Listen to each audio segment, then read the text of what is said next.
Hello students, welcome back to the amazing platform of NCERT वाला and this is your Yashika ma'am. और आज आपको ma'am पढ़ाएंगे बेटा lecture number 6 for the same chapter that is flowering plants में sexual reproduction कैसे होता है। अभी तक हमने क्या पढ़ लिया है बेटा? पॉलिनेशन हो चुकी है, पॉलिन ग्रेन्स निकल चुके हैं, अपने सफर में हैं और कहाँ लैंड करने वाले हैं? स्टिग्मा पर।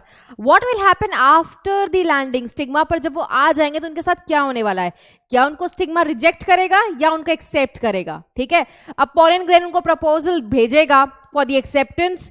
अब हु विल डिसाइड कि उनका एक्सेप्टेंस होने वाला है या उनका रिजेक्शन होने वाला है, या क्या कहानी है, क्या थ्योरी है, क्या प्रोसेस है, उसी को आज हम पढ़ने वाले हैं। ठीक है, जैसे यार हमें भी अपने आपको ड्यूरिंग द लाइफ टाइम, या अभी आप छोटे हो, ठीक है, आपको भी बहुत सारे प्रपोजल्स मिलते होंगे, है ना, वेदर बॉय और girl. So what you do, you have two options, you will accept it और you will reject it, depending कि आपका इंटरेस्ट किस में है। ठीक है, आप किसके साथ कंपैटिबल हो, आपका नेचर मिल रहा है या नहीं, बहुत सारी चीजें होती है बेटा। और ये सिर्फ तो अभी आप बच्चे हो, जब बड़े हो जाओगे, जब आपका एक टाइम आएगा जहां पर लोग बोलते हैं ना शादी कर लो शादी कर लो। मैम यहाँ शादी का प्रस्ताव किसी के लिए नहीं भेज रही हैं, और मैम किसी भी प्रकार से आपको प्रमोट नहीं कर रही है, इन्फ्लुएंस नहीं कर रही है। ठीक है, बस मैम आपको समझा रही हैं।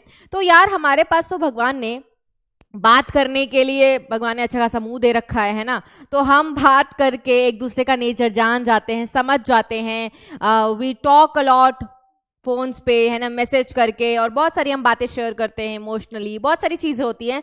तो यार बातचीत कर करके आपको समझ में तो आ जाता है ना कि आप कंपैटिबल हो या नहीं हो। आप अपनी जर्नी में, जो आपकी जर्नी है, आप अपने वही पार्टनर को अपने साथ देखते हो या नहीं देखते हो। फिर लगता है, अगर आपको लगता है कंपैटिबल है तो ठीक है भैया, टिक कर देते हो, फैमिली वालों को बता देते हो। अगर आपको लगता है कंपैटिबल नहीं है तो क्या करते हो बेटा? रिजेक्ट कर देते हो। अच्छा, जिसको आप रिजेक्ट करते हो बेटा, तुम रिलेट कर पाओगे, जिसको आप रिजेक्ट करते हो तो क्या वो रिजेक्टेड ही रहता है या उसको कोई और एक्सेप्ट नहीं कर सकता? तो रिजेक्शन और एक्सेप्शन किस पर है? रिजेक्शन और एक्सेप्शन एक इंडिविजुअल पर वेरी कर सकता है, इंडिविजुअल। कोई आपको अच्छा लगता है ना, किसी को आप अच्छे लगते हो, किसी को हो सकता है नहीं अच्छे लगते हो, है ना। सिमिलरली, क्योंकि हो सकता है जिसको आप एक्सेप्ट कर रहे हो आपको लग रहा है वो आपके लिए कंपैटिबल है ना, और जिसको आप रिजेक्ट कर रहे हो वो आपके लिए, आपको ऐसा लग रहा है कि इनकम्पैटिबल है, नॉट कंपैटिबल। बट हो सकता है दूसरे के लिए कंपैटिबल हो, है ना, हो सकता है दूसरे के लिए नॉन कंपैटिबल हो। सिमिलरली बेटा यहां पर भी हम बात करेंगे कंपैटिबिलिटी की। अगर एक पॉलन और स्टिग्मा कंपैटिबल होंगे तो स्टिग्मा पॉलन को एक्सेप्ट कर लेगा, उसको लगेगा नहीं भैया ये मेरा कंपैटिबल नहीं है, तो इसको रिजेक्ट कर देगा। ठीक है, ओके, तो वही हम पढ़ने वाले हैं। और उस तरीके के इंटरेक्शन को हम क्या कहते हैं बेटा? Pollen pistil interaction. जैसे हम भी क्या करते हैं बेटा, हम बातचीत करके कंपैटिबिलिटी जानने की कोशिश करते हैं कि हम कितने कंपैटिबल हैं। ठीक है, हमारे आगे जाकर के बनने वाली है या नहीं बनने वाली है, शुरुआत से ही और अंत तक लड़ाई होते रहेगी, है ना। तो बेटा इनके पास भगवान ने वो मुंह तो दिया नहीं है, वो एबिलिटी नहीं है जो ह्यूमंस के पास है, बट ये भी इंटरेक्ट करते हैं। हम बातचीत कैसे करते हैं बेटा? ये केमिकल्स का इस्तेमाल लेते हैं बातचीत करके ये जानने के लिए कि वेदर दे आर कंपैटिबल और नॉट। एक कंपैटिबिलिटी प्रोटीन्स होती है बेटा, उसके मदद से दे कैन चेक कि ये कंपैटिबल है या नहीं है। ठीक है, और ये इंटरेक्शन किसके किसके बीच में होता है बेटा? पॉलन के और पिस्टल के बीच में, इसीलिए इस इंटरेक्शन को पॉलन पिस्टल इंटरेक्शन कहते हैं। तो आज का हमारा गोल ये है, और दूसरा गोल है बेटा डबल फर्टिलाइजेशन। तो लाओ लेट्स सी कि what is pollen pistil interaction. देखो ये सारी की सारी एनसीईआरटी की लाइन है बेटा। What I have done, NCERT के एक लाइन को हमने पॉइंट्स बना दिया, बिकॉज जब आपसे थ्योरी पूछा जाएगा कि explain what is pollen pistil interaction, you have to write this only. ठीक है, तो आओ समझते हैं एनसीईआरटी क्या कहती है। देखो, pollination does not guarantee the transfer of right type of pollen. ठीक है, जैसे यार जब रिश्ते आते हैं, बहुत सारे रिश्ते आते हैं, तो रिश्ते आने का मतलब ये थोड़ी है, ठीक है, मैं एग्जाम्पल ले रही हूँ सो दैट तुम बेटर समझ सको। ठीक है, तो ये बेटा जब बहुत सारे जब ऐसे प्रपोजल्स आते हैं, तो प्रपोजल आने का मतलब ये थोड़ी बेटा शादी हो जाए। प्रपोजल तो 15 लोगों के आ रहे, शादी तो तुम एक ही से करोगे ना। सिमिलरली पॉलिनेशन का होना, ट्रांसफर का, पॉलन का ट्रांसफर हो जाना, ये नहीं संभव करता कि राइट टाइप का ही आया। मान लो 15 लोगों का प्रपोजल आया, 15 हो सकते हैं तुम्हारे लिए गलत हो, ठीक है, कंपैटिबल नहीं हो, तुम क्या कर दोगे बेटा? रिजेक्ट कर दोगे, क्योंकि वो तुम्हारे लिए सही नहीं है। They are not the right type of person. Similarly अगर पॉलन आ रहा है, जरूरी नहीं हो वो पॉलन राइट टाइप का हो, pollen can be of wrong type. यहां पर राइट और रॉन्ग किसके रिस्पेक्ट में बोल रहे हैं? राइट टाइप मतलब वो कंपैटिबल पॉलन नहीं है, और रॉन्ग टाइप मतलब वो इनकम्पैटिबल है। ठीक है, तो देखो क्या लिखा हुआ है, pollination does not guarantee the transfer of right type of pollen on the stigma. Often क्या होता है बेटा, pollen of the wrong type either from the same species और from the same plant also land on the stigma. जैसे for example इसका क्या कहने का है, इन्होंने रॉन्ग टाइप को डिफाइन किया हुआ है कि कब एक पॉलन को हम रॉन्ग टाइप ऑफ पॉलन बोलते हैं, तो समझेंगे हम इसको। When the pollen is said to be of wrong type, wrong type का हम क्या बोलते हैं बेटा, incompatible, incompatible pollen। तो ऐसा क्यों कह रहे हैं बेटा वो इनकम्पैटिबल है, देखो ये हमारा एक फ्लावर है, दिस इज फ्लावर, ठीक है। तो देखो यहां पर क्या लिखा हुआ है कि रॉन्ग टाइप कब होता है, जब pollen either from the other species और फ्रॉम द सेम प्लांट।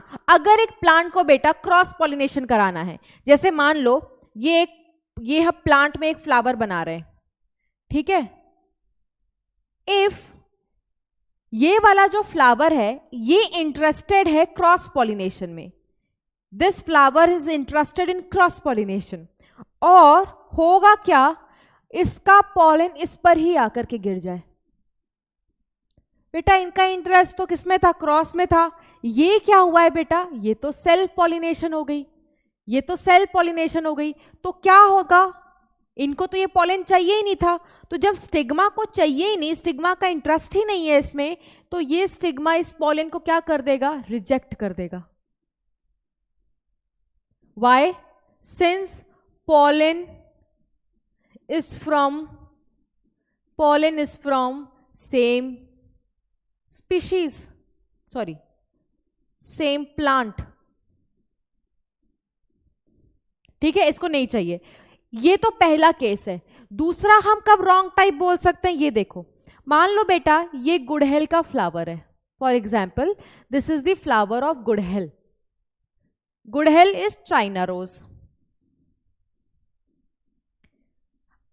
अगर इसके स्टिग्मा पे पॉलन आ गया, this is pollen of rose, this is pollen of rose. Rose क्या चाइना रोज है, नहीं, चाइना रोज एक अलग स्पीशीज है, रोज क्या है, एक दूसरा स्पीशीज है। तो क्या होगा, क्या ये स्टिग्मा इस पॉलन को एक्सेप्ट करेगा, बताओ भाई, करेगा, नहीं करेगा। Now again what will happen, this pollen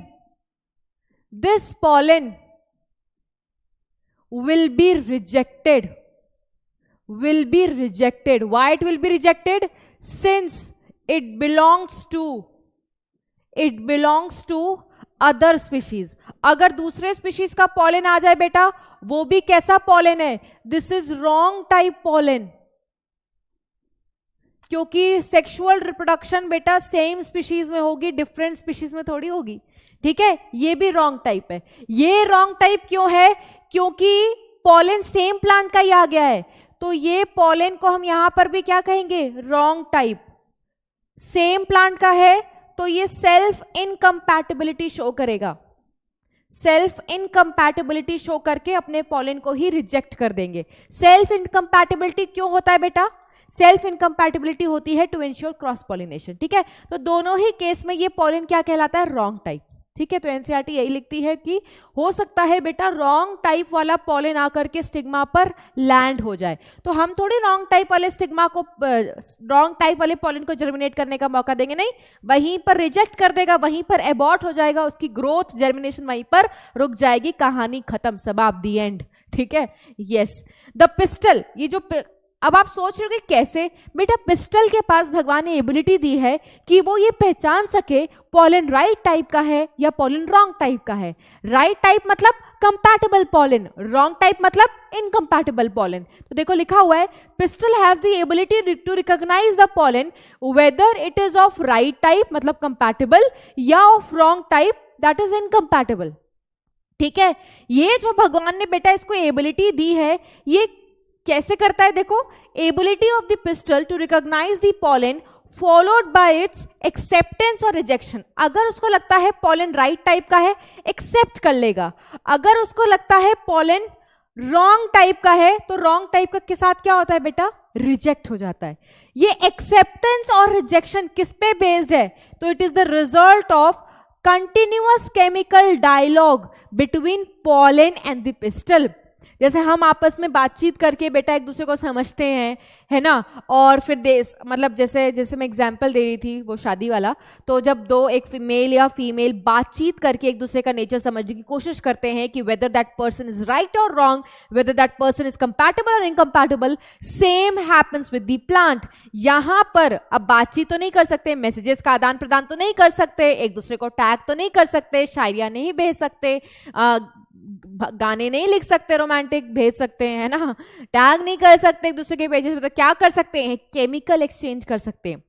chemical dialogue की वजह से पॉलन और पिस्टल एक दूसरे के साथ चेक करते हैं कि वो कंपैटिबल है या नहीं, ठीक है। तो ये एबिलिटी किसके पास होती है बेटा, पिस्टल के पास। पिस्टल को लगता है सही है तो एक्सेप्टेड, गलत है तो भाड़ में जाओ, रिजेक्टेड, ओके। और इसी इंटरैक्शन को जो पॉलन और पिस्टल के बीच में हो रही है, एक्सेप्ट और रिजेक्ट करने के लिए, इस इंटरैक्शन को हम बोलते हैं बेटा पॉलन पिस्टल इंटरैक्शन, ठीक है, ओके जी। नेक्स्ट, अब होगा क्या, मान लो बेटा, मान लो एक पॉलन है, ठीक है, ये हमारा स्टिग्मा है, this is stigma, this is style and this is ovary, ठीक है। आपको पता है ओवरी के अंदर क्या होता है बेटा, ओवरी के अंदर होता है द ओव्यूल, ठीक है, ये हमारी क्या है, ओवरी।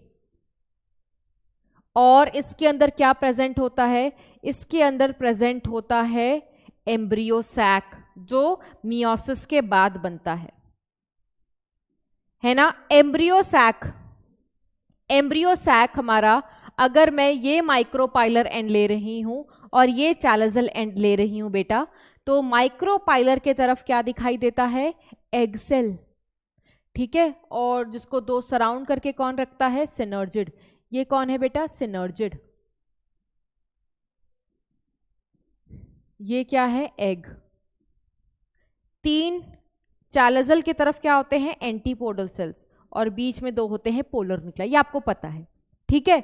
अब पॉलन ग्रेन वगैरह आएगा यहां पर, ये पॉलन ग्रेन आ गया। मान लो इस पॉलन ग्रेन को क्या कर लिया गया बेटा, this pollen grain has been accepted, this pollen grain has been accepted. So what will happen after exception? Accept हो गया तो क्या होगा, देखो बेटा बहुत सारे pollen grains आएंगे, यहां पर बहुत सारे pollen grains आकर के लैंड करते हैं, तुम रोक नहीं सकते, ठीक है, बहुत सारे pollen grain आकर के लैंड करेंगे।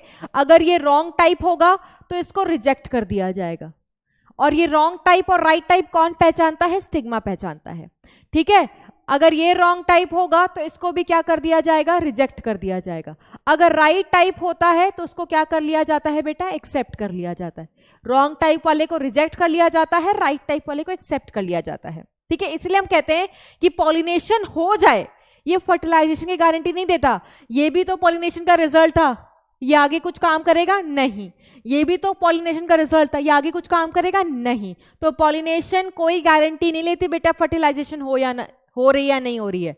पॉलिनेशन के बाद हो सकता है स्टिग्मा का मूड बदल जाए, उसको रिजेक्ट कर दे, ठीक है। That is why pollination does not guarantee, ठीक है। अब मान लो ये एक्सेप्ट कर लिया है, ठीक है, स्टिग्मा को लगा ये बिल्कुल राइट टाइप है, ये बिल्कुल कंपैटिबल है, इट हैज बीन एक्सेप्टेड।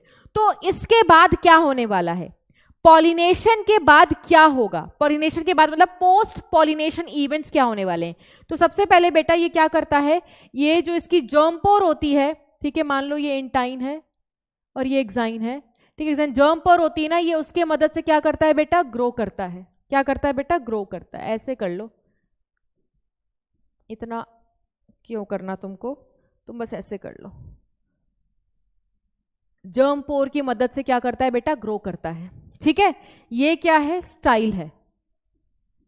तो इसकी जो ट्यूब है ये ग्रो करती रहती, ग्रो करती रहती, ग्रो करती रहती है। तो इसलिए सबसे पहले जर्म पोर के थ्रू ये ग्रो करके क्या बनाएगा बेटा, ये बनाता है ये पॉलन ट्यूब। जो भी पॉलन ट्यूब के मतलब जो भी इसका कंटेंट होता है, इसमें क्या होता है बेटा, एक वेजिटेटिव सेल और दो मेल गैमीट्स। तो वेजिटेटिव सेल सबसे पहले आ जाते हैं, दिस इज वेजिटेटिव सेल, और उसके पीछे पीछे कौन आता है बेटा, उसके पीछे पीछे आ जाते हैं दो मेल गैमीट्स, दो मेल गैमीट्स, ठीक है, सो ये कब होगा? जब एक्सेप्टेंस हो जाए। तो देखो क्या लिखा हुआ है, अब हम पढ़ने वाले हैं पॉलिनेशन के बाद एक्सेप्ट जब हो चुका है तो क्या होने वाला है। पोस्ट पॉलिनेशन इवेंट्स आर, ठीक है। सबसे पहले देखो क्या लिखा हुआ है, पॉलन ग्रेन्स जर्मिनेट करेगा स्टिग्मा के ऊपर to produce a pollen tube. ये जर्मिनेशन किसकी मदद से होती है बेटा? Through one of the germ pore. और जर्म पोर का फंक्शन हमने पढ़ा था, उसका काम क्या होता है? पॉलन ट्यूब को जर्मिनेट कराना। आगे क्या लिखा हुआ है, जो भी कंटेंट पॉलन ग्रेन का होता है वो पॉलन ट्यूब में आ जाएगा। अगर 2 मेल गैमीट्स है पॉलन ट्यूब में चली जाएगी, ठीक है। वेजिटेटिव सेल है, पॉलन ट्यूब में चला जाएगा। सबसे पहले वेजिटेटिव सेल निकल के जाता है। वेजिटेटिव सेल हेल्प करता है बेटा पॉलन ट्यूब बनाने में, इसलिए वेजिटेटिव सेल को ट्यूब सेल भी कहा गया है, ठीक है। पॉलन ट्यूब फिर ग्रो करता है स्टाइल के टिश्यूज की, स्टिग्मा एंड स्टाइल के टिश्यूज की मदद लेकर के, और फाइनली कहां पहुंच जाएगा बेटा? ओवरी तक। ये देखो ये ट्यूब बन गया, ये ट्यूब धीरे धीरे ग्रो करेगा, ये ओवरी के अंदर जाएगा, ओवरी के अंदर ओव्यूल से इसकी मुलाकात होगी, और ओव्यूल के अंदर कहां एंट्री मारेगा बेटा? ये मारेगा एम्ब्रियो सैक के अंदर। क्यों? क्योंकि बेटा पॉलन ट्यूब के अंदर 2 मेल गैमीट्स है, तो मेल गैमीट्स को मिलाना तो पड़ेगा ना, किससे मिलाओगे? फीमेल गैमीट से। तो सबसे पहले ओवरी के अंदर एंट्री मारेगा बल्बस स्ट्रक्चर के अंदर, उसके बाद ओव्यूल, और ओव्यूल के बाद सीधा एम्ब्रियो सैक में, ठीक है। नेक्स्ट देखो क्या लिखा हुआ है, generative cell divides and forms 2 male gamete during the growth of the pollen tube in the stigma। अगर pollen grain shed हुआ है 2 cell stage पर। ये मैंने आपको कंडीशन पहले भी पढ़ाई हुई है। क्या कहने का मतलब है, ये देखो ये बेटा हमारा एंथर है, ठीक है। हमारे पास 2 कंडीशन होती है, एनसीईआरटी लिखती है 60% एंजियोस्पर्म में, 60% एंजियोस्पर्म में क्या होता है बेटा? Anther are shed at, anthers are shed मतलब झड़ जाते हैं, pollens are shed, sorry, pollens are shed at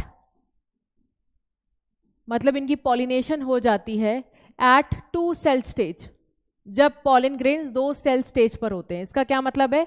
मान लो ये पॉलन ग्रेन है बेटा, ठीक है, और इस पॉलन ग्रेन में अभी सिर्फ एक वेजिटेटिव सेल बना हुआ है, वेजिटेटिव सेल, और सिर्फ जेनरेटिव सेल है। क्योंकि इसके पास 2 ही सेल हैं, इस तरीके के पॉलन को हम क्या कहते हैं बेटा? 2 सेल्ड पॉलन, है ना। अब होगा क्या, इतने ही स्टेज पर जब ये 2 सेल बने हैं तभी इसकी पॉलिनेशन हो जाएगी। और पॉलिनेशन के बाद क्या होता है बेटा? पॉलिनेशन के बाद ये लैंड करता है कहां पर? स्टिग्मा पर, ठीक है। ये हमारा स्टिग्मा है। तो स्टिग्मा इसने क्या गैमीट बना लिया है? इसने तो गैमीट बनाया ही नहीं। दैट मीन्स आधा प्रोसेस कहां जाकर के खत्म होगा? यहां पर, ठीक है। अब ये आएगा, ले आओ इसको, ये आ गया। इसके पास अभी सिर्फ क्या है? इसके पास अभी सिर्फ बेटा वेजिटेटिव सेल है, और इसके पास अभी जनरेटिव सेल है, ठीक है। कोई गैमीट वगैरह नहीं है।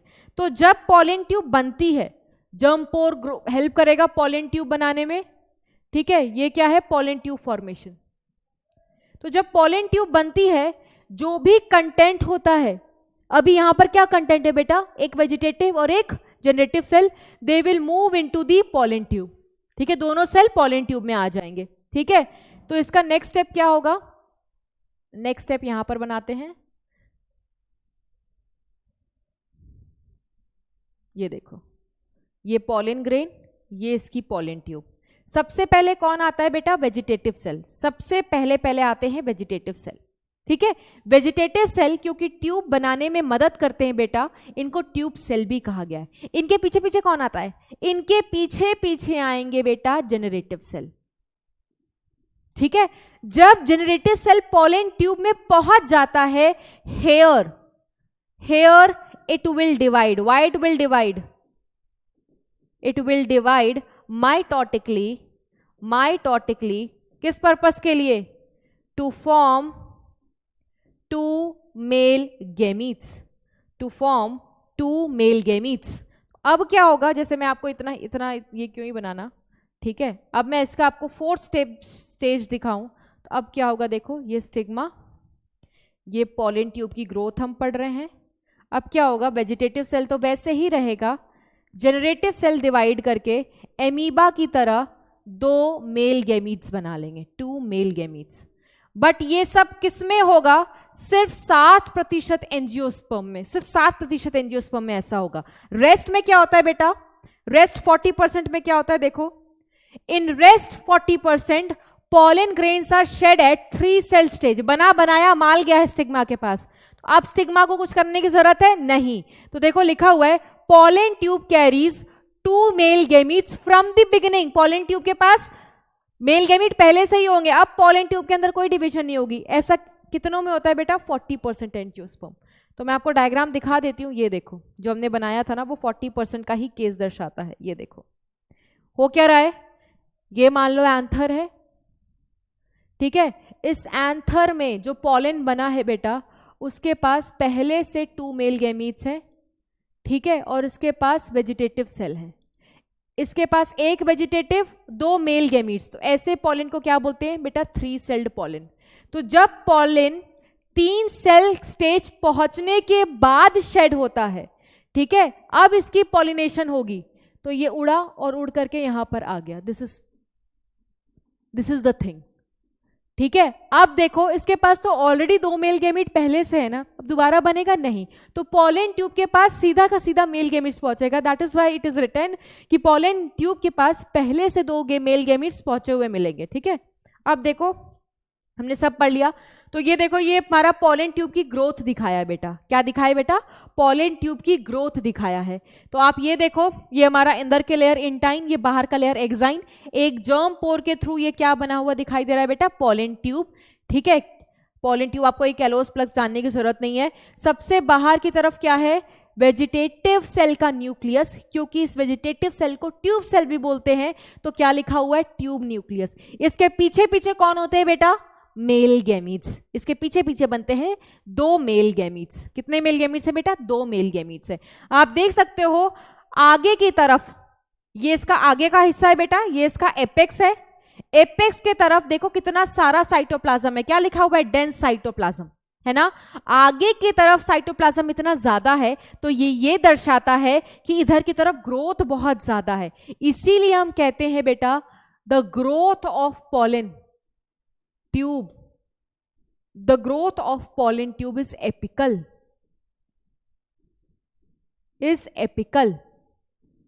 एपिकल मतलब एपेक्स वाला ग्रोथ, एपेक्स के तरफ ग्रोथ, ठीक है, इधर से ही इनकी ग्रोथ हो रही है। ओके, तो पॉलन ट्यूब हमने देख लिया कैसे बन रहा है। अब होगा क्या बेटा? पॉलन ट्यूब जब बन जाएगा तो पॉलन ट्यूब को क्या करना है? जैसे यहां पर पॉलन ट्यूब बन गया, तो पॉलन ट्यूब क्या आएगा? एंट्री मारेगा। सबसे पहले इसकी एंट्री किस में होगी बेटा? ओव्यूल में। ओव्यूल के बाद एंट्री किस में हो रही है बेटा? एम्ब्रियो सैक में। तो अब नेक्स्ट इवेंट क्या होता है? ये देखो नेक्स्ट इवेंट क्या होता है? Entry of pollen tube into the ovule, ठीक है। ओव्यूल में एंट्री होने के बेटा 3 तरीके हैं। कौन कौन से 3 तरीके हैं? ये देखो, let me show you the diagram, just a second, let me show you the diagram.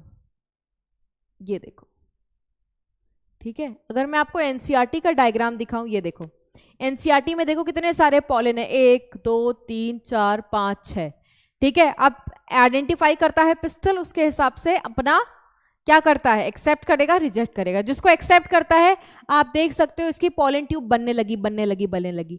ये देखो पॉलन ट्यूब फिर क्या कर रही है बेटा?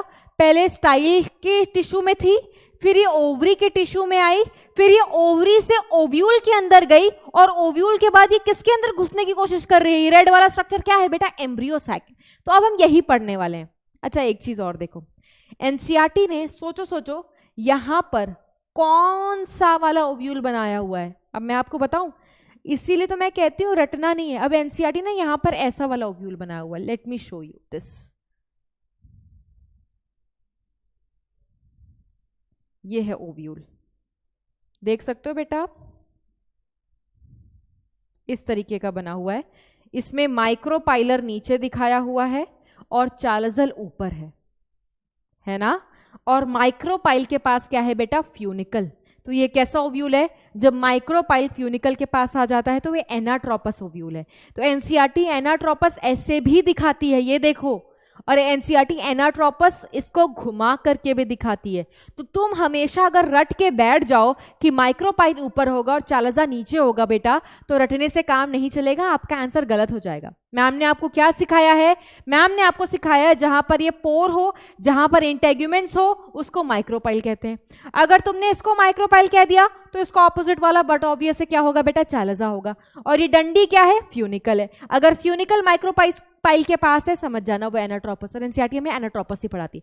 तो कभी एनसीईआरटी एनाट्रोपस का डायग्राम ऐसे बना सकती है और कभी एनसीईआरटी एनाट्रोपस का डायग्राम ऐसे भी बनाती है, ऐसे भी बना हुआ आपको मिल सकता है, घबराना नहीं है। इसमें भी क्या है बेटा? ये फ्यूनिकल और ये छेद वाला हिस्सा माइक्रोपाइल।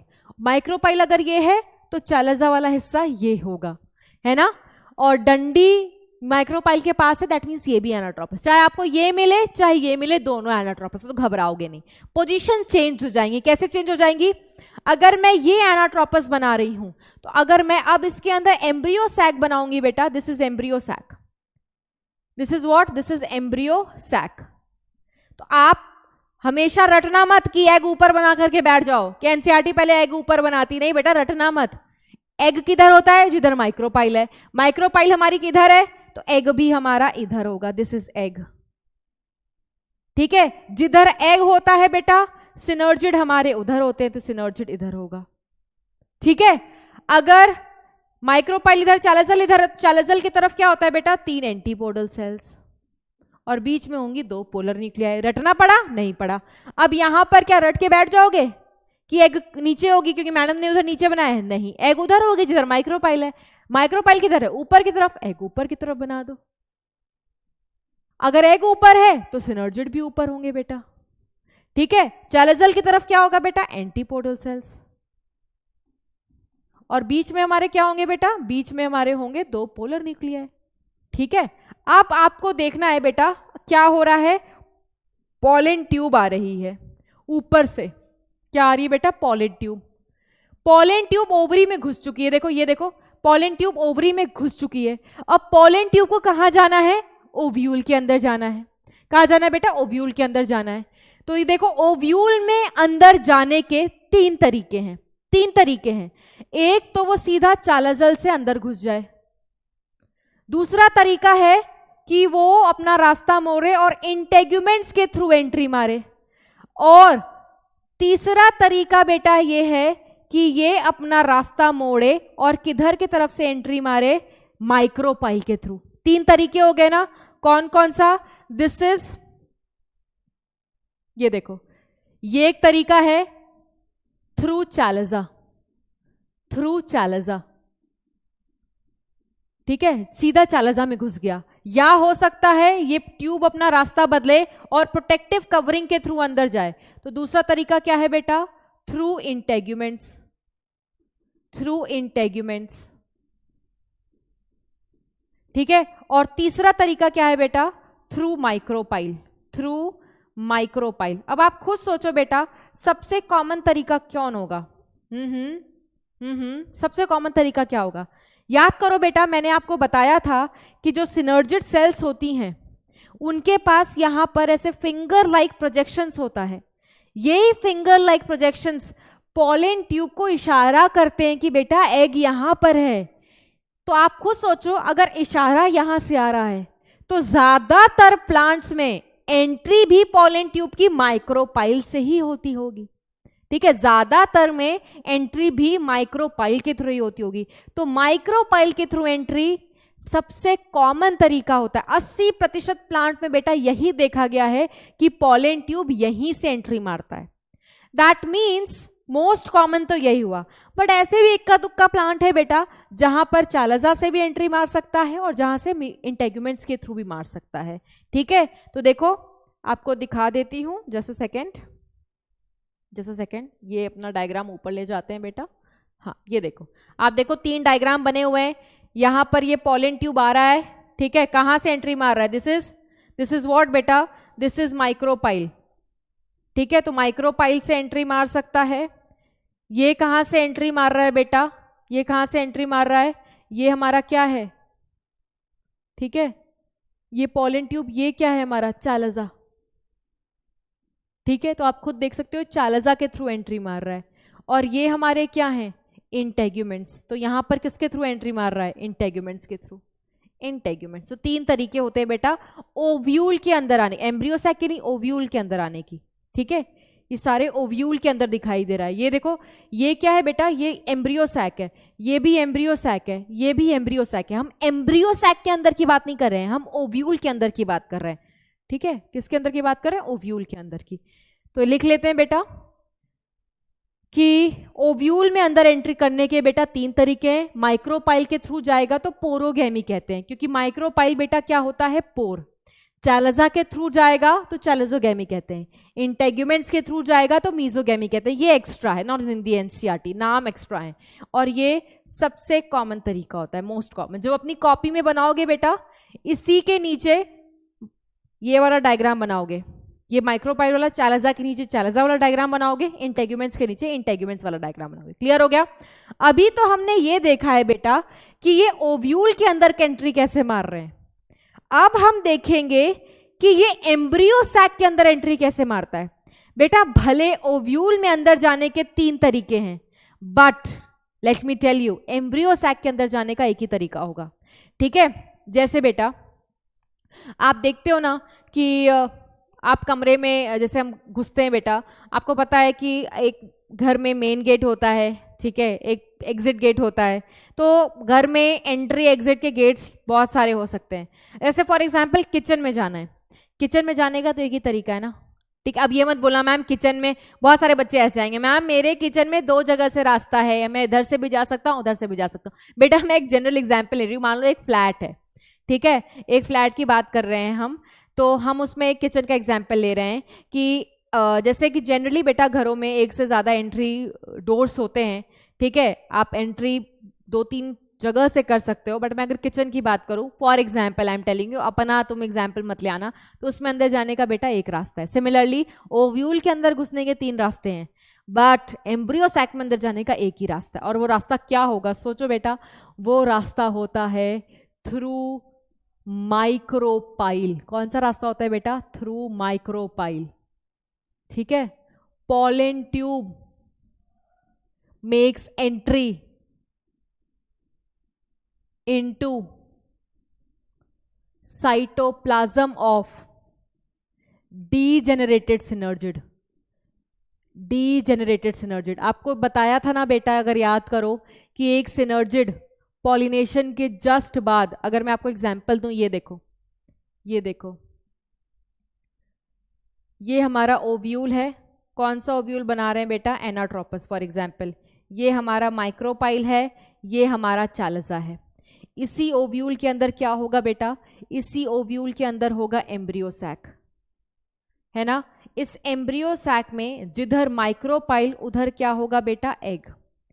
और एग के दोनों तरफ क्या प्रेजेंट होते हैं बेटा, हमारे हेल्पर सेल, जिनको हम सिनर्जिड बोलते हैं। अब जैसे ही एक पॉलन आता है बेटा, मतलब पॉलिनेशन हो गया। कैसा पॉलिनेशन हम एग्जाम्पल ले रहे हैं, सक्सेसफुल। मैं इस पॉलिनेशन को सक्सेसफुल क्यों कह रही हूं, दैट मीन्स इस पॉलन को एक्सेप्ट कर लिया गया है। ये पॉलन जब एक्सेप्ट हो जाता है बेटा, जैसे ही एक पॉलन को एक्सेप्टेंस हो गई, ठीक है, एक पॉलिनेशन सक्सेसफुल मान लिया गया, एक सिनर्जिड क्या हो जाती है बेटा, डीजेनरेट कर जाती है। और इसके डीजेनरेशन से क्या होता है, इसके डीजेनरेशन से केमिकल रिलीज होता है। क्या रिलीज होता है बेटा, केमिकल। और ये केमिकल क्यों रिलीज होता है, to guide pollen tube, to guide pollen tube. तो इशारा किसने भेजा, इशारा इस सिनर्जिड ने भेजा। ठीक है, जैसे तुम अपने बालकनी में खड़े होकर सीटी वगैरह बजाते हो, स्विगी जोमेटो को इशारा करते हो ना, भैया यहाँ से ऑर्डर आया है फटाफट ले आओ। ठीक है, या तो चिल्लाओगे, या तो सीटी बजाओगे, या तो फोन करोगे, कहीं ना कुछ तो इशारा दोगे। जिधर तुम इशारा करोगे, तुम जिधर खड़े होगे, स्विगी जोमेटो वाले उधर आ जाते हैं, डिलीवरी बॉयज, है ना। तो इशारा कहाँ से आ रहा है, डीजेनरेटेड सिनर्जिड से। तो जब ये पॉलन ट्यूब बनाता है, तो पॉलन ट्यूब भी कहाँ जाएगा, उसी के पास जाएगा। ठीक है, पॉलन ट्यूब भी कहाँ जाएगा बेटा, ये पॉलन ट्यूब है, ये भी किधर की तरफ जाएगा, डीजेनरेटेड सिनर्जिड में घुस जाएगा जाकर के। तो वही लिखा हुआ है कि पॉलन ट्यूब हमेशा अगर एम्ब्रियो सैक में एंट्री करनी है तो माइक्रोपाइल के थ्रू करेगा। क्यों, क्योंकि इशारा वहीं से आ रहा है, किधर से, सिनर्जिड्स। और सिनर्जिड्स कहाँ प्रेजेंट होते हैं, माइक्रोपाइल। तो देखो यहाँ आ जाओ, यहाँ आ जाओ, ये डायग्राम हमने बनाया था, ये हमने किस में दिखाया है बेटा, ओव्यूल के अंदर एंट्री दिखाया है। अब मैं अपना कलर चेंज करती हूँ, इसमें कौन सा कलर इस्तेमाल नहीं किया, येलो। भले ये पॉलन ट्यूब बेटा चालाजा से एंट्री मारा है, लेकिन अगर इसको एम्ब्रियो सैक में जाना है ना, ये यहीं से नहीं घुस जाएगा ना बाबा ना, ये अपना रास्ता चेंज करेगा और चेंज करके किधर की तरफ मोड़ेगा, ये मोड़ेगा माइक्रोपाइल की तरफ। ये भले इंटेग्यूमेंट्स में आ गया है, ओव्यूल में एंट्री मार चुका है, बट अगर इसको अंदर जाना है तो ये भी अपना रास्ता बदल के माइक्रोपाइल की तरफ आएगा। ये वाला तो माइक्रोपाइल से आ रहा था, ये सीधा का सीधा घुस जाएगा। ठीक है, तो एम्ब्रियो सैक में एंट्री हमेशा माइक्रोपाइल के ही थ्रू होगी, इररिस्पेक्टिव ओव्यूल में भले वो कहीं से आ रहा हो, इररिस्पेक्टिव ओव्यूल में वो भले कहीं से भी आ रहा हो। ठीक है, तो यही लिखा हुआ है। अब नेक्स्ट देखो, कुछ नोट पॉइंट लिखा हुआ है। अच्छा, एक और चीज दिखा देती हूँ, ये देखो, ये हमारा एनसीईआरटी का डायग्राम है। एनसीईआरटी के डायग्राम में क्या दिखा रहे हैं बेटा, कि ये देखो ये मेल गैमीट है।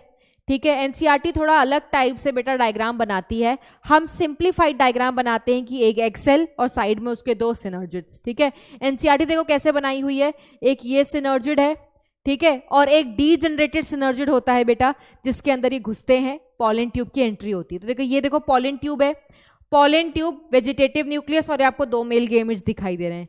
ये फिलीफॉर्म एपरेटस है, यही फिलीफॉर्म एपरेटस क्या करता है, पॉलन की एंट्री को गाइड करता है, पॉलन ट्यूब की एंट्री को। तो देखो फिलीफॉर्म एपरेटस में चले गए, ये किसका फिलीफॉर्म एपरेटस है बेटा, सिनर्जिड सेल का। ठीक है, और ये हमारा क्या है बेटा, एग सेल है, ये क्या है हमारा एग सेल है। अब होता क्या है, आपको पता है आपके पास दो पोलर न्यूक्लियाई है, बट ये पोलर न्यूक्लियाई फर्टिलाइजेशन से जस्ट पहले जुड़ने लगती है, फ्यूज होने लगती है, क्या बनाने के लिए, सेकेंडरी न्यूक्लियस बनाने के लिए, सब लिखवाएंगे। ठीक है, यहां पर देखो, जब जैसे ही पॉलन ट्यूब की एंट्री होती है बेटा, ये दोनों मेल गैमीट्स यहां पर रिलीज हो जाएंगे। ठीक है, जिधर एंट्री मारा है।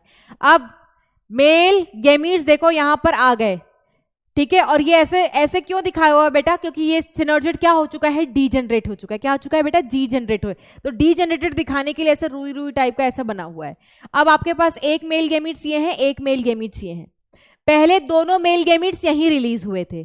मेल गैमीट्स बेटा एमीबा लाइक होते हैं, तो वो एमीबॉइड मूवमेंट शो करते हैं, क्योंकि ये दो नॉन मोटाइल हैं, चल तो सकते नहीं, तो कैसे मेल इसके पास पहुंचे और कैसे इसके पास पहुंचे, तो ये एमीबॉइड मूवमेंट की मदद से एक मेल गैमीट किसके पास चला जाएगा, एग सेल के पास, जहां वो फ्यूज करके जाइगोट बनाएगा, और एक पहुंच जाएगा बेटा पोलर न्यूक्लियाई के पास, जहां वो फ्यूज करके प्राइमरी एंडोस्पर्म न्यूक्लियस बनाएगा। ये आप पढ़ने वाले हो। ठीक है, तो ये होता है, ये एनसीईआरटी का डायग्राम है।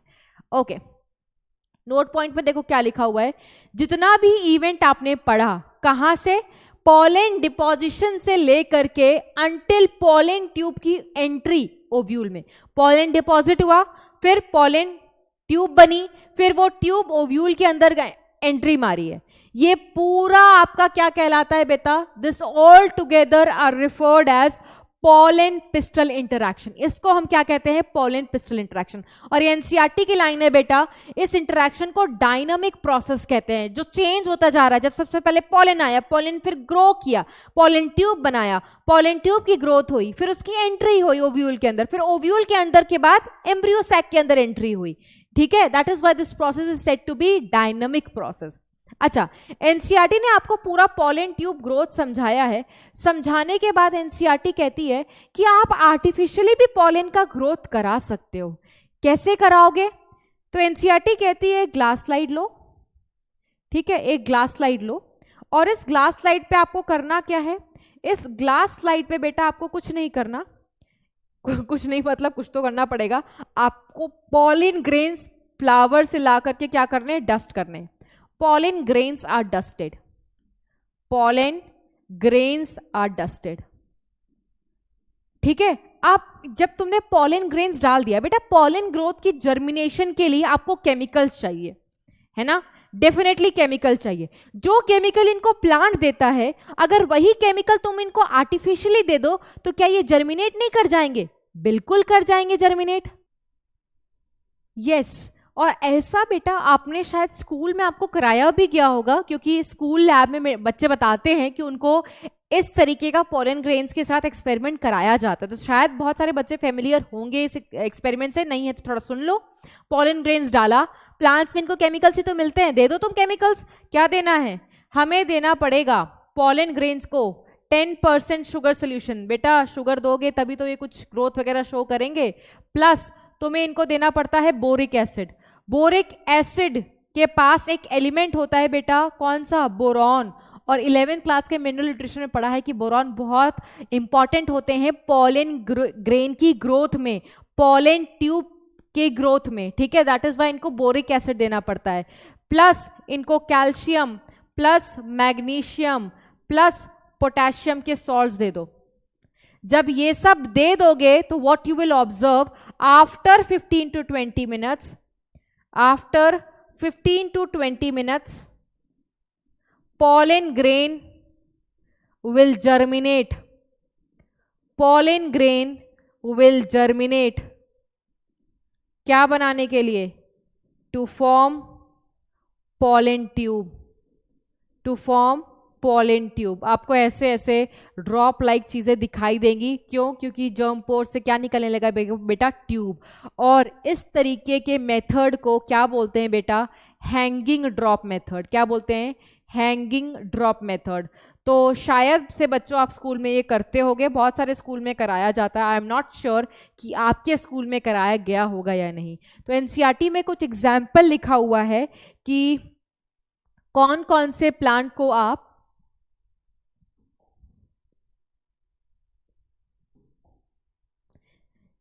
एनसीईआरटी में एग्जाम्पल लिखा हुआ है बेटा कि कौन कौन से प्लांट को आप पॉलन को आप इन विट्रो ग्रो करा सकते हो। तो कौन कौन सा है? Plants, pollen of plants like, pollen of plants like P, मटर, चिकपी, क्रोटोलेरिया, ठीक है। और कौन से प्लांट लिखे? ये सारे प्लांट्स बेटा दिए हुए हैं। इनके पॉलन को लो, क्लास स्लाइड पे डस्ट करो, ये सारे केमिकल्स दो, ये बड़े आसानी से आर्टिफिशियली लैब में ग्रो कर जाते हैं, पॉलन ट्यूब बना लेते हैं। क्योंकि आर्टिफिशियल जर्मिनेशन करा रहे हो आप, दिस इज आर्टिफिशियल जर्मिनेशन, आप लैब में जर्मिनेशन करा रहे हो, इसलिए वर्ड क्या लिखा हुआ है बेटा? In vitro pollen germination. क्या लिखा हुआ है बेटा? इन विट्रो पॉलन जर्मिनेशन, ठीक है। दैट मीन्स पॉलन को आपने लैब में भी ग्रो करा लिया, पॉलन प्लांट्स में भी ग्रो कर जाता है। क्यों ग्रो कर जा रहा है? आखिर आपने लैब में ऐसा दिया क्या? Chemical. That means the growth is dependent on chemical. That is why pollen की ग्रोथ को क्या कहा जाता है बेटा? Pollen growth. That is why pollen growth is chemotropic, मतलब केमिकल से इन्फ्लुएंस होती है। कीमोट्रॉपिक, ट्रॉफिक मत लिख देना, एच मत ले आना, एच ले आओगे न्यूट्रिशन हो जाएगा। ट्रॉपिक का मतलब होता है मूवमेंट, इसका मतलब क्या होता है बेटा? मूवमेंट। तो पॉलन ट्यूब की जो ग्रोथ है, जो ग्रोथ मूवमेंट है, वो किसके इन्फ्लुएंस में है? Chemo means chemical, that is why chemotropic बोल रहे हैं। अगर तुमने एच लगा दिया ना, वो ट्रॉफिक बन जाएगा, ऑटोट्रॉफिक हेट्रोट्रॉफिक वाला, वो मत करना, ठीक है। उसके बाद लास्ट एनसीईआरटी में पढ़ाती है आर्टिफिशियल हाइब्रिडाइजेशन के बारे में। What is artificial hybridisation? Artificial hybridisation बेटा आपने सुना होगा हाइब्रिड सीड्स के बारे में। तो कैसे बनाई जाती है बेटा वो हाइब्रिड सीड्स? हाइब्रिड सीड्स में क्या करते हैं? दो प्लांट्स को लेते हैं, दो प्लांट्स को हमें हाइब्रिडाइज करना पड़ता है। इसके स्टेप्स होते हैं जो आप पढ़ोगे एक दूसरे चैप्टर में। तो इन स्टेप्स में हम एक दो प्लांट को अपनी मनमर्जी के हिसाब से क्या कराते हैं? सेक्सुअल रिप्रोड्यूस कराते हैं। मान लो आपके पास दो प्लांट्स है बेटा, ठीक है, जस्ट अ सेकेंड। मान लो आपके पास दो प्लांट है, एक ए प्लांट है बेटा, एक ए प्लांट है और एक बी प्लांट है। ए प्लांट का डिजीज रेजिस्टेंस अच्छा है, इसको डिजीज वगैरह नहीं होता बेटा। लेकिन इस प्लांट में ना बेटा, इस प्लांट की ना ईल्ड अच्छी नहीं है, प्रोडक्टिविटी इतनी अच्छी नहीं है। डिजीज रेजिस्टेंट तो है, कीड़े वगैरह नहीं खाते इसको लगते, ठीक है, बट ईल्ड इतनी बढ़िया नहीं है। इसके साथ क्या प्रॉब्लम है बेटा? इसकी ईल्ड बहुत बढ़िया है, बट ऐसे ईल्ड का फायदा क्या? जब इसको कीड़े लग जाए या बीमार पड़ जाए तो इसकी डिजीज रेजिस्टेंस अच्छी नहीं होती है। तो आप क्या कर सकते हो बेटा, इन दोनों प्लांट के गुण को मिलाया जा सकता है, इन दोनों प्लांट के गुण को मिलाया जा सकता है, इन दोनों प्लांट्स को हाइब्रिडाइज करके। जब इन दोनों प्लांट्स को आप हाइब्रिडाइज करोगे ना तो क्या होगा, you will get a superior variety. आपको क्या मिलेगा बेटा, आपको सुपीरियर वैरायटी मिलेगा। ठीक है, सुपीरियर वैरायटी क्यों, क्योंकि अब ये जो बच्चा आएगा बेटा, this will be called as hybrid. इसको बोलते हैं बेटा हाइब्रिड, क्यों, क्योंकि ये हाइब्रिडाइजेशन का रिजल्ट है, और ये हाइब्रिड के पास डिजीज रेजिस्टेंस भी होगा और इसकी ईल्ड भी अच्छी होगी। इसीलिए मार्केट में बेटा इस तरीके के हाइब्रिड सीड्स का इस्तेमाल किया जा रहा है खेती वगैरह करने के लिए, है ना। अब कराओगे कैसे तुम आर्टिफिशियल हाइब्रिडाइजेशन, नाम में आर्टिफिशियल छुपा हुआ है, जहां पे भी आर्टिफिशियल आ गया ना मतलब वो नेचुरल तो हो नहीं रहा। कौन करा रहा है बेटा, हम। सारी वजहों की जो जड़ है ना वो हमसे ही शुरू हो रही है। We have started this process, but ये हमारे लिए तो अच्छा है। ठीक है, प्लांट्स को, दो प्लांट्स के अच्छे गुण को मिला लो, यू आर गेटिंग द अच्छा वाला plant, you are getting the अच्छा वाला सीड। कैसे करते हैं बेटा, इसका स्टेप्स है। तो सबसे पहला स्टेप है selection of parents. Selection of parents, जैसे मैंने दो पेरेंट्स सेलेक्ट किए हैं, कौन से, एक प्लांट ए और एक प्लांट बी। तो आपको जिस भी प्लांट के हाइब्रिड्स तैयार करने हैं, आप दो प्लांट सेलेक्ट कर लो। जैसे मैंने यहाँ पर प्लांट ए और प्लांट बी सेलेक्ट किया है। ठीक है, जिस भी प्लांट्स के हाइब्रिड कलेक्ट करने कर लो। उसके बाद नेक्स्ट स्टेप क्या होता है बेटा, emasculation. Now what is emasculation, emasculation बहुत इंपॉर्टेंट है बेटा। इमैस्कुलेशन क्या होता है, emasculation is removal of anthers, removal of anthers from female plant before maturity। ऐसा क्यों कर रहे हैं, ऐसा क्यों कर रहे हैं बेटा, मान लो ये एक प्लांट है, ठीक है, इसके पास ये स्टिग्मा है और इसके पास ये हमारा स्टिग्मा स्टाइल ओवरी और ये हमारा एंड्रोशियम है। ठीक है, इस एंड्रोशियम के पार्ट्स क्या है बेटा, ये एंथर है। इसी एंथर में क्या बनते हैं, पॉलिन ग्रेन्स, है ना। हम नेचुरल थोड़ी करा रहे हैं बेटा, ये तो आर्टिफिशियल है। आर्टिफिशियल का मतलब है, मान लो तुम्हारा ये प्लांट ए है ना, तो तुम चाहते थोड़ी हो कि इसी का पॉलिन गिर जाए। अगर इसी का पॉलिन गिर जाएगा तो क्या वैरायटी मिल रही है आपको, क्या सुपीरियर वैरायटी मिलेगी, नहीं, इसको अपने ही गुण वापस मिल जाएंगे घूम फिर करके। इनको अपने गुण थोड़ी चाहिए, इनके इतने ही अच्छे गुण होते बेटा, तो इनको हाइब्रिडाइजेशन के लिए थोड़ी सेलेक्ट किया जा रहा है। इनमें कुछ ना कुछ तो कमियां हैं, for example I am telling you. ठीक है, तो हम नहीं चाहते बेटा कि इसका खुद का पॉलिन इस पे गिरे, वी डोंट वॉन्ट दिस। हम नहीं चाहते इसका खुद का पॉलिन इस पे गिर जाए। क्यों, क्योंकि हम तो अपने हिसाब का डिजायर्ड पॉलिन डस्ट करेंगे, डिजायर्ड पॉलिन। और ये पॉलिन कहाँ का होगा, ऑफ प्लांट बी, दूसरे प्लांट का। दो प्लांट आपको सेलेक्ट करने हैं ना, तो हम चाहते हैं प्लांट बी का पॉलिन हम गिराएं। तो उसको गिराने के लिए हमें इस वाले पॉलिन को इस पे गिरने से बचाना होगा। कैसे बचाओगे, वहीं खड़े रहोगे, तुम्हारे खड़े होने से और निगरानी रखने से, वॉचमैन वाली हरकतें करने से क्या वो नहीं गिरेगा बेटा, कोई नहीं रोक सकता। एक ही चीज रोक सकती है, क्या करो, इसी को काट करके हटा दो। ठीक है, इसको कैंची लाओ और कट कर दो।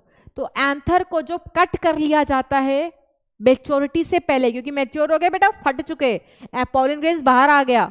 ठीक है, मैच्योर होने से पहले इसको कट कर लो, और इसके कटिंग को हम क्या कहते हैं बेटा, इमैस्कुलेशन। ठीक है, नेक्स्ट क्या होता है, अच्छा तुमने इसको कट कर लिया तो काम खत्म तुम्हारा, नहीं बेटा। क्यों, हो सकता है इस पे घूमते फिरते कोई पॉलिन आ जाए, है ना। तो हम चाहते हैं इस स्टिग्मा को बचा करके रखना। और बचाओगे कैसे, जब उसको कवच पहनाओगे। कवच पहनाने को बैग से कवर कर दिया जाता है बेटा। जब बैग से इसको कवर कर दोगे, उस फिनोमिना को क्या कहते हैं, बैगिंग। तो सबसे पहले तुमने इमैस्कुलेशन किया। तीसरा स्टेप क्या होता है बेटा, बैगिंग। तीसरा स्टेप क्या होता है, बैगिंग। बैगिंग क्यों करते हैं, the stigma is covered, the stigma is covered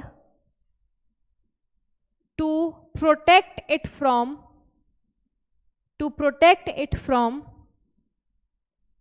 contamination contamination of unwanted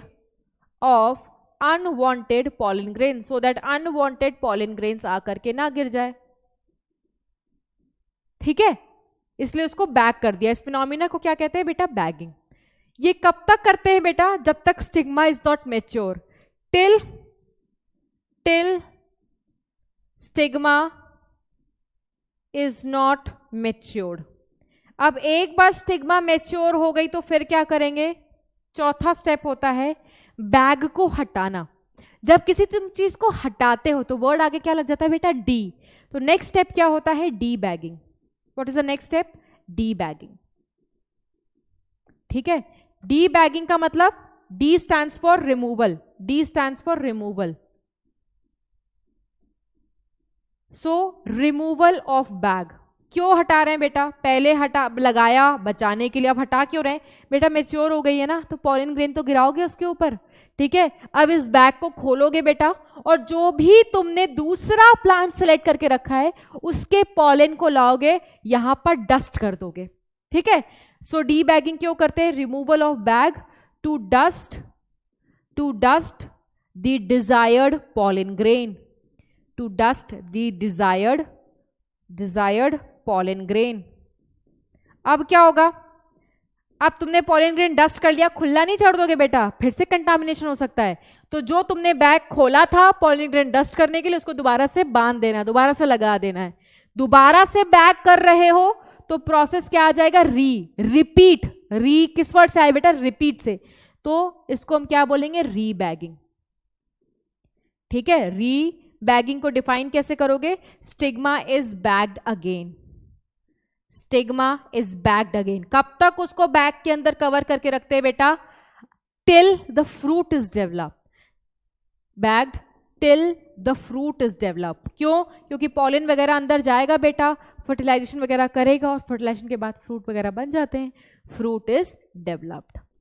जब फ्रूट वगैरह डेवलप हो जाएगा बेटा, तब आप सब कुछ खोल सकते हो और अपना जो भी सामान बनाया है वो निकाल सकते हो. तो ये प्रोसेस होता है.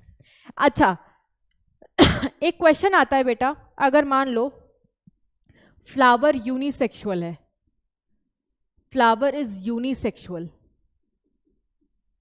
ठीक है, तो आपको स्टेप्स क्या होगा?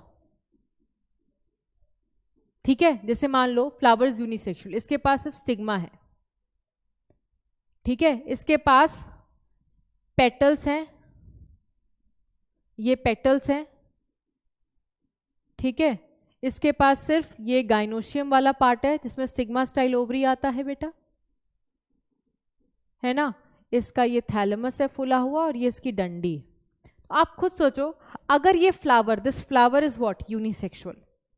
ये फ्लावर कैसा है बेटा? यूनिसेक्सुअल. तो इस फ्लावर में आपको क्या नहीं करने की जरूरत पड़ेगी? सोचो.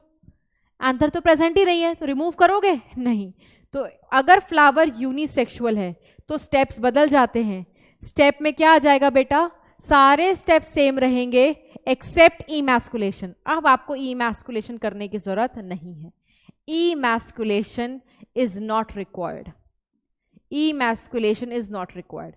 बस आपको वो नहीं करना, इसको कवर करना पड़ेगा, डेफिनेटली करना पड़ेगा. तो बैगिंग, पहले पेरेंट को सेलेक्ट कर लिया, पेरेंट सिलेक्शन के बाद सिर्फ इमैस्कुलेशन वाला स्टेप हटा देना अगर फ्लावर यूनिसेक्सुअल है.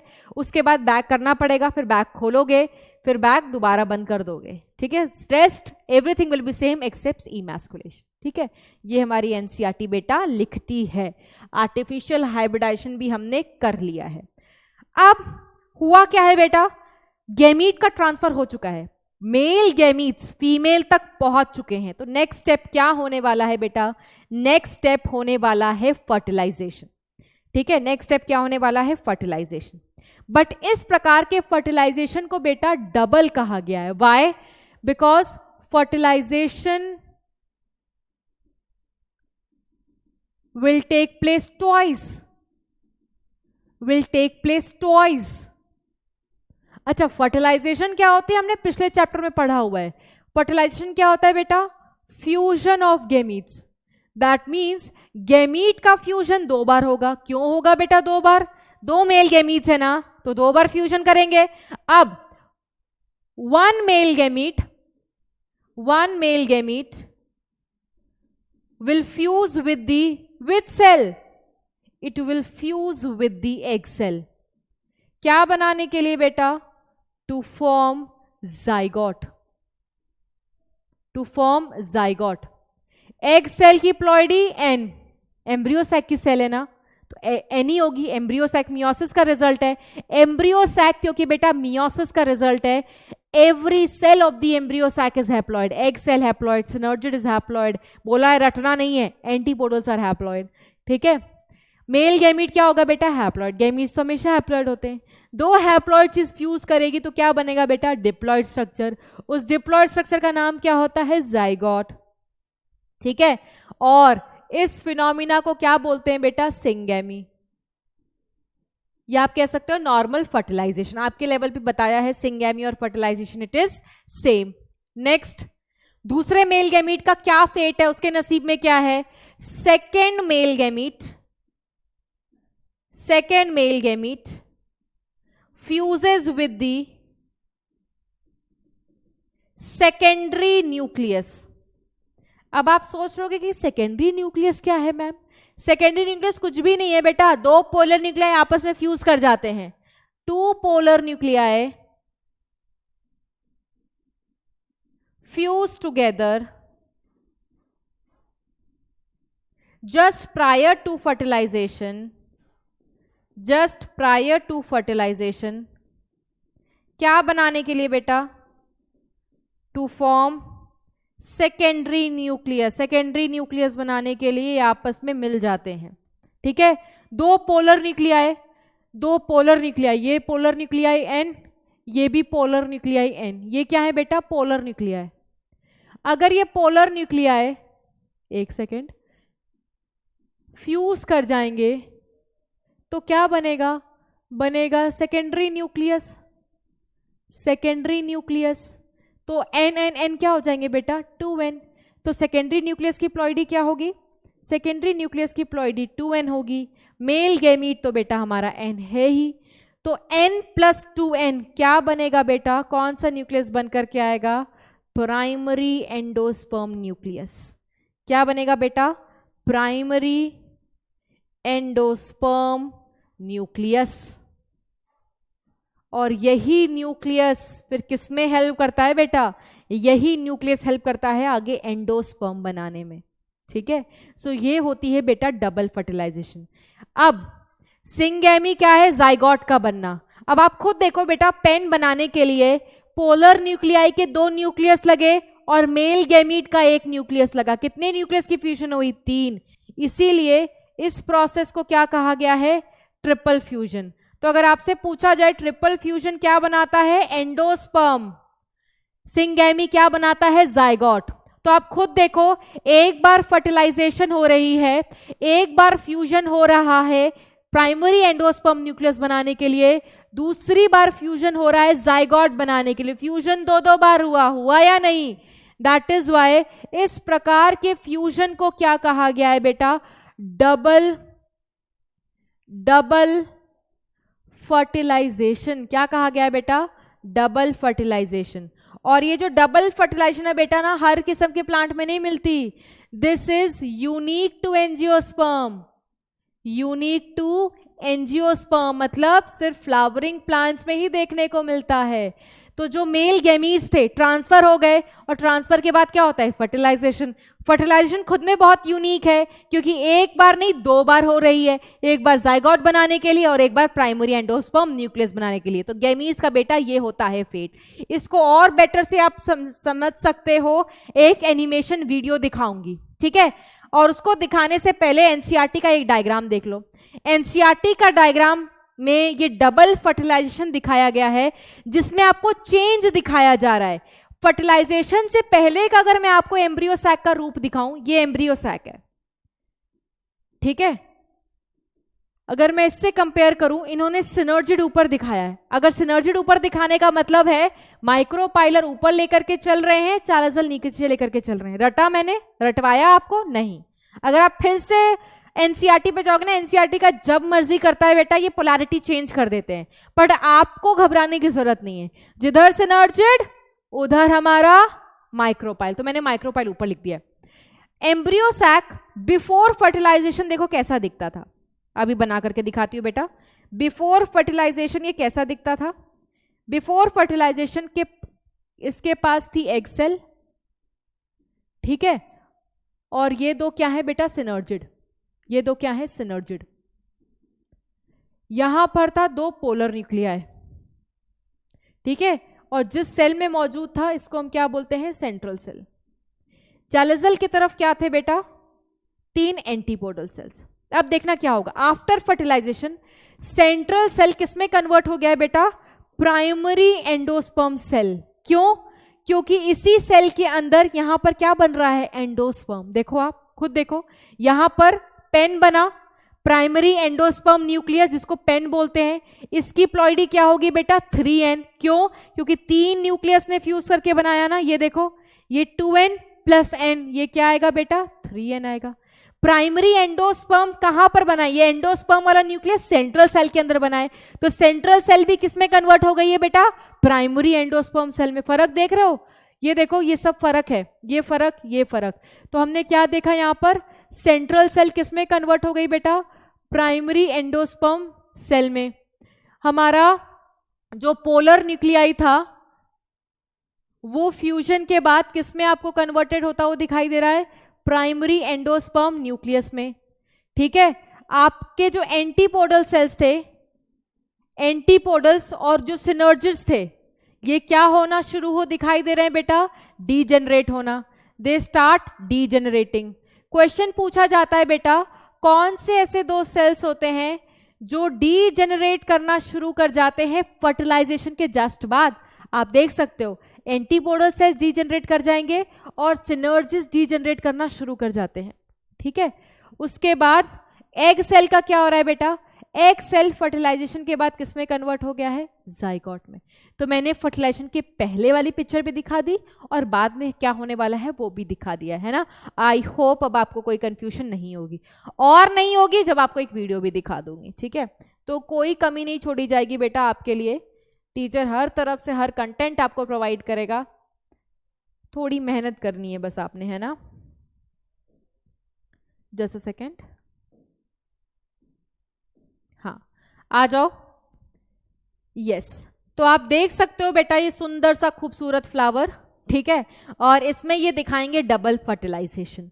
तो आप ये देखो बेटा, ये फ्लावर है, ठीक है, फ्लावर के सारे पार्ट्स हैं, ये कलरफुल जो अट्रैक्ट करते हैं ये है हमारे पेटल्स, और ये ग्रीन कलर का एक ही कार्पल, एक ही है तो बेसिक यूनिट को पिस्टल कहते हैं, ग्रुप होता है तो इसको गाइनोशियम कहते हैं। यहां पर देखो कितने सारे एंड्रोशियम है ना, इनके ग्रुप को एंड्रोशियम कहते हैं, एक होता है तो स्टेमेन कहते हैं।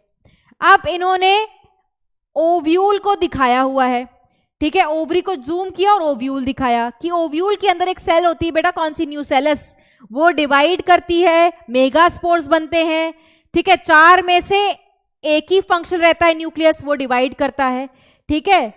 उसके बाद टोटल कितने सेल्स बन जाते हैं बेटा? 8। तो वही प्रोसेस दिखा रहे हैं कि देखो ये एक हमारा फंक्शनल वाला है, ये डिवाइड करेगा बेटा 2 बनेंगे, फिर 2 डिवाइड करेगा 4 बनेंगे, देखते जाना, ठीक है, 4 बन गए। अब ये चारों डिवाइड करेंगे, 4 से कितना हो जाएगा? 8। देखो हर एक एक डिवाइड कर रहा है, ये डिवाइड किया, ये डिवाइड किया, ये डिवाइड किया, ये डिवाइड किया, 8 बन गए, ठीक है। अब ये रीअरेंज करते हैं, ठीक है, रीअरेंज कैसे करते हैं? 3 न्यूक्लियस ऊपर, 3 न्यूक्लियस नीचे, बीच में रह जाते हैं 2। इन दोनों के पास कोई सेल वॉल नहीं होती, बाकी देखो सबकी सेल वॉल बन रही है, as you can see cell wall formation. यहाँ पे भी सेल वॉल फॉर्मेशन, यहाँ पे भी आपको देखने को मिलेगा सेल वॉल फॉर्मेशन, ठीक है, बन रही है सेल वॉल। और ये अलग से क्यों दिखाया है बेटा? इस डायग्राम में इन्होंने इसको एग लिया हुआ है, दिस इज एग, और इसको 2 सराउंड कर रहे हैं सिनर्जिड। अगर यहां पर एग है दैट मीन्स ये वाला तरफ माइक्रोपाइल है, ऊपर वाला तरफ चैलिजा है, ठीक है। अब देखो क्या दिखाएंगे, ये हमारा फीमेल गैमीट बन करके तैयार है। बनी किस लिए है? मेल का इंतजार करने के लिए, ठीक है। क्यों? क्योंकि मेल के साथ फ्यूज करके जाइगोट बनाएंगे। अब देखो कितने सारे बेटा स्टेमेन और हमारा बना हुआ है स्टेमेन। इसमें एक स्टेमेन को जूम कर रहे हैं, ये क्या था बेटा? एंथर। एंथर ने क्या बनाया हुआ है बेटा? ये green green green green green, ये सारे के सारे पॉलन ग्रेन्स है। पॉलन ग्रेन्स के अंदर देखो एक वेजिटेटिव सेल है बेटा, और ये हमारे रेड रेड क्या है एमीबा जैसे, 2 मेल गैमीट्स। तो ये मेल गैमीट्स बने क्यों है, फीमेल के पास जाने के लिए। पॉलन ग्रेन उड़ा उड़ा उड़ा उड़ा और कहाँ आकर के गिरेगा बेटा, ये गिरेगा हमारे स्टिग्मा के ऊपर। स्टिग्मा डिस्क जैसी होती है लैंडिंग प्लेटफॉर्म में। अब ये पॉलन ग्रेन एक्सेप्ट हो गए बेटा, एक्सेप्ट होने के बाद पॉलन ट्यूब बना लेंगे। पॉलन ट्यूब ये देखो वेजिटेटिव सेल, पीछे पीछे 2 मेल गैमीट, ठीक है। कहां जा रहे हैं, ओव्यूल के अंदर। ओव्यूल के अंदर किसके अंदर एंट्री मारेंगे बेटा, आप खुद देखो, आपको क्या बताया था, ओव्यूल के अंदर कितने जगह से भी एंट्री मारे, बट एम्ब्रियो सैक के अंदर कहां से एंट्री मारेंगे, जहां पर माइक्रोपाइल होगा। तो इन्होंने अपना पूरा रास्ता घुमाया। मैंने आपको बताया था ना, ऊपर वाला चैलेजा है, नीचे वाला माइक्रोपाइल। तो देखो रास्ता बदल के नीचे आए हैं, क्यों, माइक्रोपाइल से एंट्री मारने के लिए, ठीक है। अब आगे चलो, अब एंट्री मारेंगे। अच्छा, इन्होंने ये भी दिखाया है बेटा, इन्होंने एक और चीज दिखाई है। देखो इसमें 2 कंडीशन आती, हो सकता है पॉलन ट्यूब के पास पहले से 2 मेल गैमीट हो, तो कोई प्रॉब्लम नहीं है। बट कभी कभार क्या होता है बेटा कि इनके पास जनरेटिव सेल आती है, तो जनरेटिव सेल डिवाइड करके 2 मेल गैमीट्स बना लेती है। तो उन्होंने वो भी दिखाया, जो डिवीजन दिखाया था ना, वो जनरेटिव सेल 2 मेल गैमीट्स बना रहे थे। अब जो भी गैमीट्स वगैरह होते हैं बेटा, वो हमारे रिलीज हो जाते हैं डीजनरेटेड सिनर्जिड्स में। एक मेल गैमीट कहां चला जा रहा है, एक्स सेल के पास, क्या बनाने के लिए बेटा, जाइगोट बनाने के लिए। दूसरा मेल गैमीट जो रिलीज होगा, देखो रिलीज होगा, ठीक है, ये किसके पास जा रहा है, इससे फ्यूज करने के लिए। अच्छा, डायग्राम में दिखाया नहीं हुआ है बेटा, यहां पर दिखा रहे हैं कि 2 पोलर न्यूक्लियाई अकेले हैं बेटा, ये फ्यूज कर जाते हैं और क्या बना लेते हैं, सेकेंडरी न्यूक्लियस। तो सेकेंडरी न्यूक्लियस से ये मेल गैमीट बनता है और ये क्या बनाता है बेटा, प्राइमरी एंडोस्पर्म न्यूक्लियस, ठीक है। ये क्या बनाएगा, जाइगोट, ठीक है। ये सेल किस में कन्वर्ट हो जाती है, central primary endosperm central cell, या आप कह सकते हो primary endosperm cell.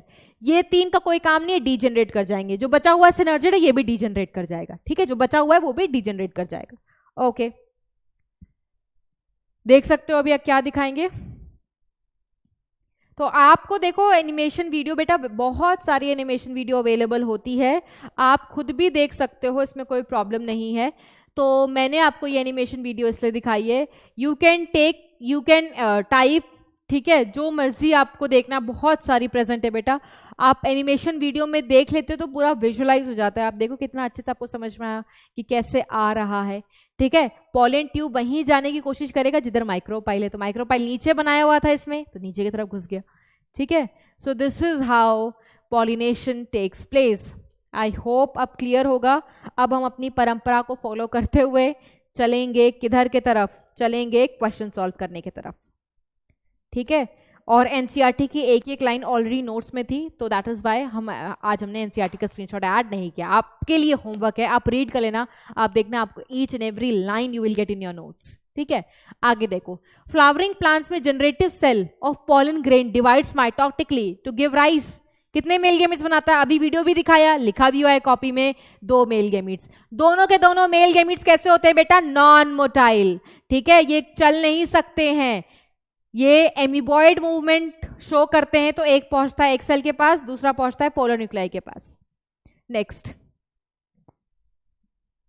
पोरोगैमीज entry of pollen tube. Poro में पोर वर्ड आ रहा है, और पोर किधर होता है बेटा, किसको पोर कहा जाता है, माइक्रोपाइल को पोर कहा जाता है। क्यों, क्योंकि माइक्रोपाइल की तरफ इंटेग्यूमेंट्स नहीं होते, तभी तो पॉलन ट्यूब वहां से एंट्री मारने की कोशिश करता है। तो micropyle is the right answer. Next, entry of pollen tube in the embryo sac is under किसके गाइडेंस, ठीक है, अभी बताया था ना बेटा, केमिकल, ठीक है। तो इसको हम क्या बोलते हैं, कीमोट्रोपिक। क्या बोलते हैं बेटा, कीमोट्रोपिक। फोटोट्रोपिक मतलब जब लाइट के इन्फ्लुएंस में मूवमेंट हो, ठीक है। थिग्मोट्रोपिक टच रिलेटेड होता है, ठीक है। अच्छा, कीमोटैक्टिक में क्या फर्क है बेटा, लोकोमोशन शो होता है। आपको पता है ना, फर्क होती है मूवमेंट और लोकोमोशन में। ये मूवमेंट है बेटा, अगर मैं अपनी जगह पर हूं और सिर्फ ऐसे गर्दन हिला रही हूं तो दिस इज मूवमेंट, चल फिर रही हूं तो दिस इज लोकोमोशन, ठीक है। तो जब ग्रोथ मूवमेंट केमिकल के इन्फ्लुएंस में हो, मूवमेंट हो, तो ट्रॉपिक वर्ड लगता है। टैक्टिक मतलब जब चल रहा है, पोजीशन चेंज हो रही है, तो पोजीशन थोड़ी चेंज हो रही है बेटा, प्लांट तो स्टेशनरी है ना, फ्लावर भी तो स्टेशनरी है। तो पॉलन ट्यूब कि ग्रोथ मूवमेंट हो रही है, लोकोमेशन नहीं हो रही। तो इसलिए देखो 2-3 वर्ड होता है बेटा, एक होता है ट्रॉफिक, ठीक है, एक होता है ट्रॉपिक और एक होता है टैक्सेस। टैक्सेस हम लोकोमोशन के लिए शो करते हैं, जैसे टैक्सी चलती है ना, याद रखना टैक्सेस मतलब लोकोमोशन। ट्रॉपिक ग्रोथ मूवमेंट, ठीक है, दिस इज ग्रोथ मूवमेंट। अगर ग्रोथ मूवमेंट केमिकल हो तो कीमोट्रॉपिक, वाटर हो तो हाइड्रोट्रॉपिक, ठीक है, टेम्परेचर हो थर्मोट्रॉपिक, लाइट हो फोटोट्रॉपिक। और ट्रॉफिक आपको तो पता ही होगा बेटा, न्यूट्रिशन, ट्रॉफिक, ऑटोट्रॉफिक, हेट्रोट्रॉफिक। तो देखो सिर्फ एच का फर्क है और पूरा मतलब चेंज हो जाता है, ठीक है। Next, the precautionary measure in artificial hybridisation is, emasculation भी करना होता है और बैगिंग भी, बैगिंग करके भी तो बचाते हो अनवांटेड पॉलन ग्रेन से। तो इमैस्कुलेशन ओनली नहीं, बैगिंग ओनली नहीं, दोनों। टैगिंग क्या होता है? कुछ नहीं, okay. Next, the role of triple fusion. Triple fusion का काम क्या था बेटा, बताया था ना, एंडोस्पर्म बनाना, ठीक है, प्राइमरी एंडोस्पर्म न्यूक्लियस बनाना। एंडोकार्प, सीड, कॉटलिडन सब आगे पढ़ने वाले हो, ये सब आगे पढ़ोगे नेक्स्ट लेक्चर में। Next, the central cell after triple fusion, बताया है ना, देखो सारा कुछ बताया है। सेंट्रल सेल किसमें कन्वर्ट हो जाता है बेटा? पैक, प्राइमरी एंडोस्पर्म सेल में, ठीक है, प्राइमरी एंडोस्पर्म सेल। अब आप सोचो कि एंडोस्पर्म एम्ब्रियो, ये पढ़ाएंगे, you'll have to wait for the next lecture, ठीक है। Next, the diploid and the triploid product of double fertilization. Fertilization का diploid product zygote, triploid product, triploid मतलब 3n, डिप्लॉयड मतलब 2n। तो 2n क्या होता है बेटा? जाइगोट। और ट्रिप्लॉयड कौन होता है? प्राइमरी एंडोस्पर्म न्यूक्लियस, रिस्पेक्टिवली, मतलब उसी सीक्वेंस से बताना है। पहले आपको 2n, जाइगोट, 3n, ये वाला, ये बताना है, ठीक है। कॉटलिडन थोड़ी बनाया है तुमने, ये सब तुम पढ़ने वाले हो नेक्स्ट लेक्चर में। Next, so that's all. So आपका काम है बेटा लेक्चर को रिवाइज करके आना है। फर्टिलाइजेशन हो गई, 2 इवेंट हमने अभी तक खत्म कर लिया है। हमने खत्म कर लिया था प्री फर्टिलाइजेशन इवेंट, ठीक है। जैसे ही पॉलन पिस्टल इंटरेक्शन हुई बेटा, प्री फर्टिलाइजेशन इवेंट वहीं खत्म हो गई थी, ठीक है, क्योंकि पॉलन आ चुके थे, गैमीट का ट्रांसफर हो चुका था, और गैमीट ट्रांसफर का खत्म तो प्री फर्टिलाइजेशन खत्म, इसीलिए हमने फर्टिलाइजेशन भी पढ़ लिया। फर्टिलाइजेशन हो जाता है तो नेक्स्ट इवेंट कौन सा शुरू होने लगता है बेटा? Post fertilisation. तो नेक्स्ट लेक्चर में हम पढ़ेंगे what will happen after post fertilisation. क्या होगा इस जाइगोट का, क्या होगा अब इस प्राइमरी एंडोस्पर्म न्यूक्लियस का, ठीक है, कैसे बनता है सीड, कैसे बनता है fruit. So that's everything we gonna cover in the next lecture. Revision करके आना है, तब तक के लिए bye bye and take care everyone.